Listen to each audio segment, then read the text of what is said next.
Hello, everyone, and welcome to the podcast Conversations That Count. Once again, I am joined today with an amazing guest named Ashlynne Dae, who has done everything from fashion to cosplay and everything in between. So, Ashlynne, before I introduce you, can you introduce yourself? Hi, my name is Ashlynne Dae. I am a cosplayer and a content creator. I've been cosplaying for over 15 years, so it's been a minute.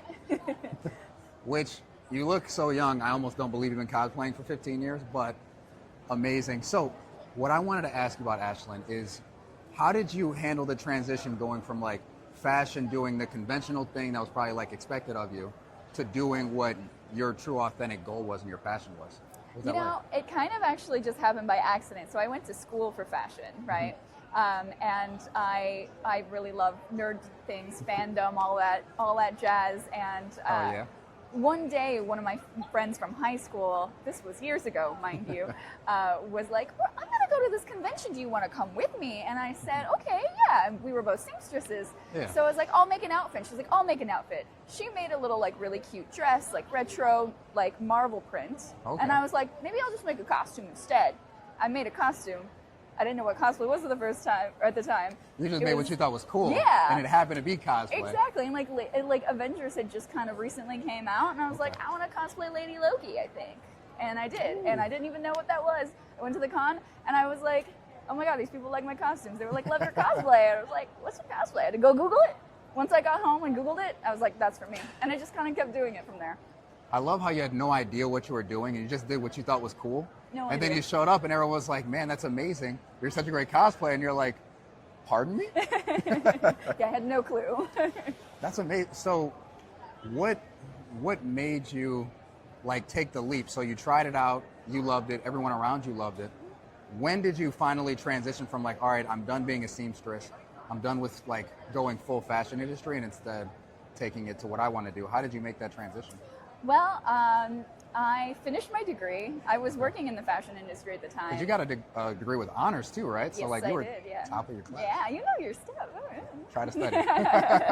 I got my degree. I finished out my school, and I was working in the industry. And like about a year after I got my degree, I decided to quit my job and do this full time, because I was like, I guess, right?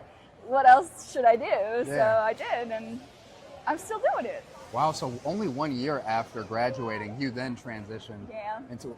I have to ask, what was it like with everyone around you? Like family, friends, were they super supportive? Were they more of like, what the hell are you doing? They thought I was crazy. They thought you were crazy? Yeah, they thought I was crazy. Really? Yeah. But it's okay, it worked out. That's awesome. I mean, because now it worked out. So what was that conversation? So I always ask, like, tell me about a time you had a conversation that really counted. Like, what were some of the things you had to tell yourself or like kind of speak to yourself to motivate you to still like stay the course? Well, it's a relentless delulu, really. Delulu. I had to constantly tell myself that I can actually do this, and that this is a dream worth achieving, because everyone around me was like, no, actually. No. So you kind of just have to tell yourself you can if no one else around you is supportive, because you have to be your own best supporter. It probably helped too when, although even the people you knew weren't supportive, you would show up to events like this and then you'd be showered in support. Like people telling you how great you were. Yeah, well, I mean, friends in the community, obviously, they're very supportive. Okay. But the family, not as much. Sure. People who don't understand this whole world, not as much, right? So you just kind of have to tell yourself, no, that's it. But I will say with our podcast, one thing we do is we talk to like a very diverse audience. We interview people from business and tech. We've done cosmetology to auto. What is one thing you would like people who have no idea about this industry, about these events? What was something you'd like them to know? Conventions are cool. Cosplay is really fun, and you should try it if you've been wanting to. Don't let people who don't understand it get in your way. Otherwise, you're not going to have any fun in life.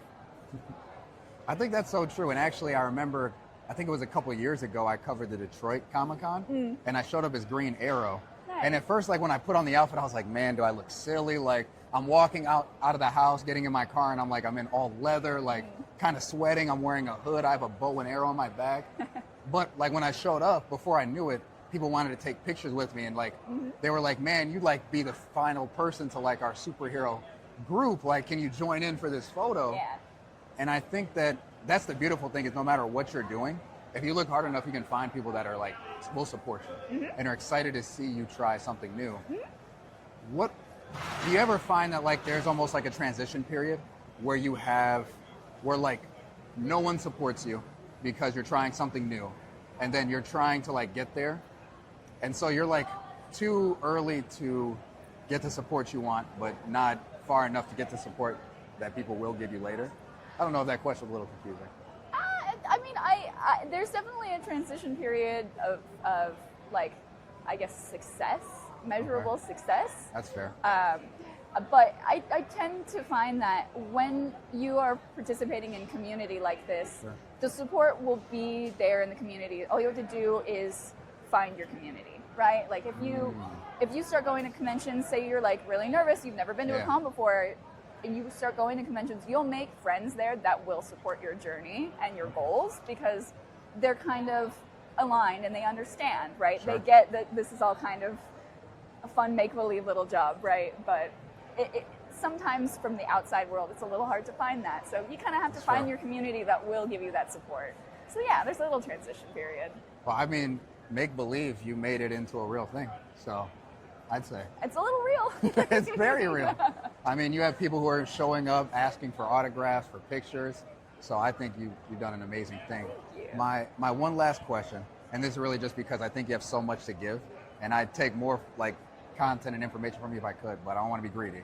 So what is one thing you would recommend that people can do when they come to these cons to find their community, to find the people that they can really fit in with? Try to be as outgoing as possible. I know that's kind of hard because like I'm myself. Especially if you're nervous. Yeah, exactly. And like I'm very shy. Like I'm an introvert. But the great thing about cosplay, especially if that's what you want to get into, you can meet new people that like the same things as you just simply by dressing in the characters that you like. Because people who are also fans are going to be like, hey, I like that character. And then you can kind of like form friendships that way. And it can make you a little bit braver to not be yourself because you're a character, right? So, yeah. I feel like it's almost like even this is still dressed for the job you want. Yeah, exactly. It's like if you can't be outgoing verbally, you better be outgoing physically in your costume. You can try. Hell yeah. Ashlynne, this has been amazing. I'm so grateful I got to interview you. Thank you. Can you share with everyone, where can we find you? Where can we locate you? How can we learn more about you and what you do? Yeah, I am Ashlynne Dae on pretty much all socials. I'm on Instagram, TikTok. I have a website, AshlynneDae.com. I am on X, I guess it's X now. It's X, yeah. Was Twitter, Blue Sky, all the normal places. Blue Sky too. Blue Sky, yeah. Okay, I've been thinking about getting into that. Is it? You know, it's something. I'll keep that in mind. I didn't mean to cut you off, but I will make sure to also leave all of her information in the description, so we'll all be able to find you. Awesome. And one thing we always leave people with, this is the last thing, is a challenge. Leave everyone with a challenge. So what I want to leave everyone with a challenge, and you can tell me if you think it should be different, find one convention that's completely different from what you do every day, but it's something you are very passionate about and interested in. Show up as your best self and at least meet 5 people there.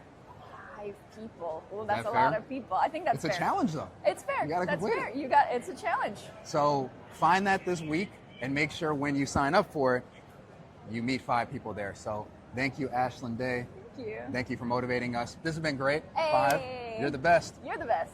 Thank you. Now, don't forget, follow us on Apple Podcasts, Spotify, YouTube. Let's go out there, win. Have a great time, everyone. Thank you.